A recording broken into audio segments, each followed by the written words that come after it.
Every single day that we wake up, we have been gifted the opportunity of choice. You can choose to be happy or you can choose to be sad. I don't care what your situation is. You should never allow your situation to define who you are as a person. The outside is the physical manifestation of what goes on inside the brain. Things do not just happen. No one just rear-ends your car. You don't just become broke. Broke is a mindset. Things don't just happen. Your pocketbook is not just below balance or on zero. You're not just overweight, just by chance you're just overweight. Things don't just happen. Your words can trip you. What you say can cause you to stumble. It can keep you from your potential. You're not snared by what you think. Negative thoughts come to us all. When you speak them out, you give them life. That's when they become a reality. When you say, I'll never get back in shape, it becomes more difficult. You just made it harder. When you say, I never get any good breaks, that stops the favor that was ordained for you. If you say, I'm not that talented, I don't have a good personality, that is setting the limits for your life. That is calling in mediocrity. So the recognition that negative thinking and unhappy states actually do nothing to change anything. If anything, they make it worse.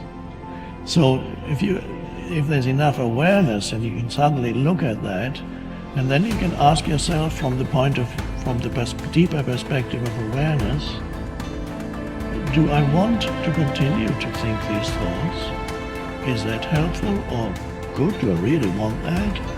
Ask yourself, what is my limiting step? What is the one factor that determines the speed at which I achieve my goal, or whether I achieve it at all? Once you've answered this question, you can move on to making a plan for how to accomplish your goals by eliminating this limiting factor. Your ability to identify your limiting step is one of the best demonstrations of your intelligence, and your capacity to eliminate this limiting step is one of the best demonstrations of your overall competence in achieving anything you want. It's our thoughts that are manifesting this world. Now you could say that's a spiritual thing, and now I say not only is it spiritual, now it is fundamental basic science of the universe. And it says then the thoughts are creative. Well, if the thoughts are creative, then who is having the thought? And you start to realize, I'm having the thought. Well, then the truth is simple. As Richard Conn Henry said, you are creating this world with your mental activity and your spirituality combined. And then all of a sudden it says, well, then if I'm creating the world, then my original belief that when things didn't go right, I was a victim. The universe wasn't supporting me. You know, it's like, oh, I try so hard and the universe is not giving me things. It turns 180 degrees around. And it basically says this: we are creating this world. And then I say your mind is creating this world. Although you cannot change conditions or circumstance, you don't have to let them control you. We can't control what's going on outside, but we can control what's going on inside. You know, and unfortunately, I don't think many of us have been raised to really understand that. And it's a lack of understanding that's causing all our problems. We are the only creature on the planet that's totally disoriented in our environment. All the little squirrels, the birds, all the animals are completely at home in their environment. They blend in. You and I are totally disoriented in our environment.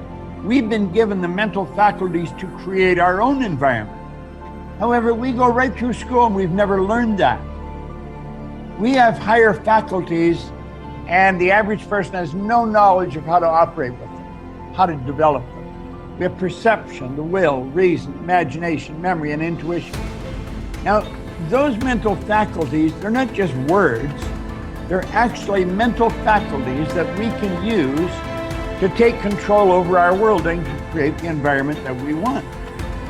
But unfortunately, we grow up, we don't know that. We've been raised to live through by what we see, hear, smell, taste, and touch.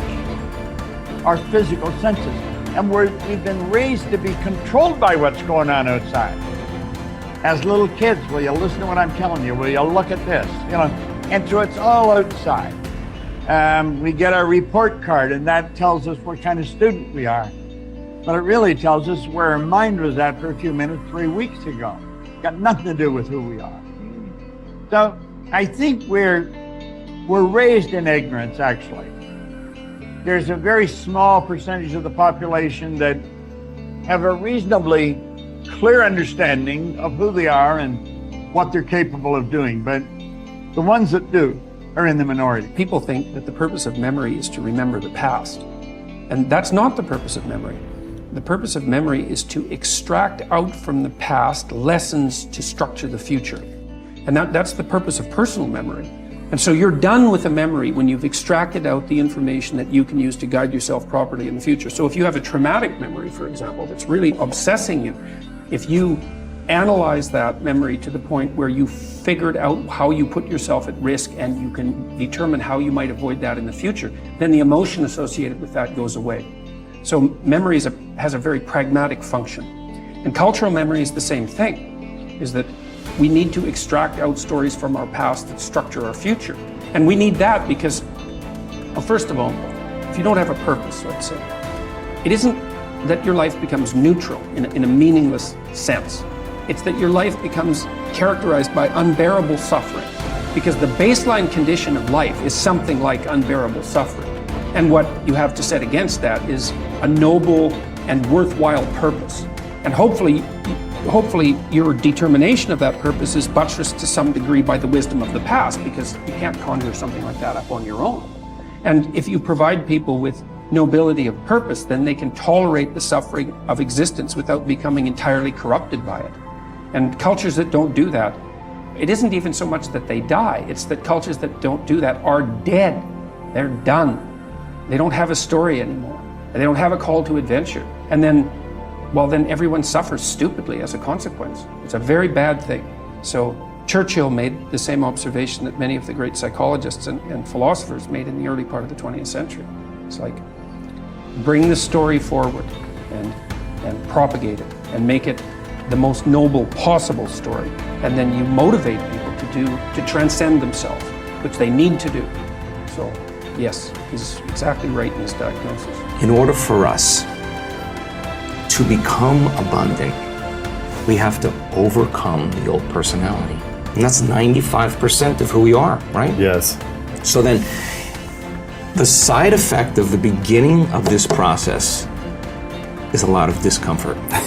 It is a lot of discomfort because you're stepping outside the known into the unknown, and now you can't predict. It's scary. No, It's you'd fearful. rather hold on to your lack. The pain, the and suffering. Rather tell the story of that. At least it makes you feel something that's familiar. Mm-hmm. When you step outside and you're saying, I'm not going to complain about money any longer. I'm not going to complain about I don't have any. I'm not going to judge other people who do. I'm not going to say I can. I'm not worthy. It's never going to work. All those things got to go. I'm not going to feel lack. I'm not going to feel unworthy. I'm not going to feel separation. I'm not going to feel resentment. These are the things that are keeping my reality the same. Now it's no longer about abundance, about who you become. Mm-hmm. The most successful people are long-term thinkers. They look into the future as far as they can to determine the kind of people they want to become and the goals they want to achieve. They then come back to the present and determine the things that they will have to do or not do to achieve their desired futures. This practice of long-term thinking applies to work, career, marriage, relationships, money, and personal conduct. Successful people make sure that everything they do in the short term is consistent with where they want to end up in the long term. They practice self-discipline at all times. You see this willingness to sacrifice in people who spend many hours and even years preparing, studying, and upgrading their skills to make themselves more valuable so that they can have a better life in the future rather than spending most of their time socializing and having fun in the present. Your ability to think, plan, and work hard in the short term and to discipline yourself to do what is right and necessary before you do what is fun and easy is the key to creating a wonderful future for yourself. Your ability to think long term is a developed skill. As you get better at it, you become more able to predict with increasing accuracy. what is likely to happen to you in the future as the result of your actions in the present. This is a quality of the superior thinker. The common denominator of success was that successful people make a habit of doing the things that unsuccessful people don't like to do. And what were these things?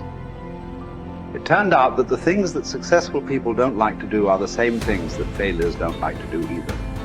But successful people do them anyway because they know that this is the price they have to pay if they want to enjoy greater success and rewards in the future. Successful people are more concerned with pleasing results, whereas failures were more concerned about pleasing method. Successful, happy people were more concerned with the positive, long-term consequences of their behaviors, whereas unsuccessful people were more concerned with personal enjoyment and immediate gratification. The top people were those who were more concerned with activities that were goal-achieving, whereas average people were more concerned with activities that were tension-relieving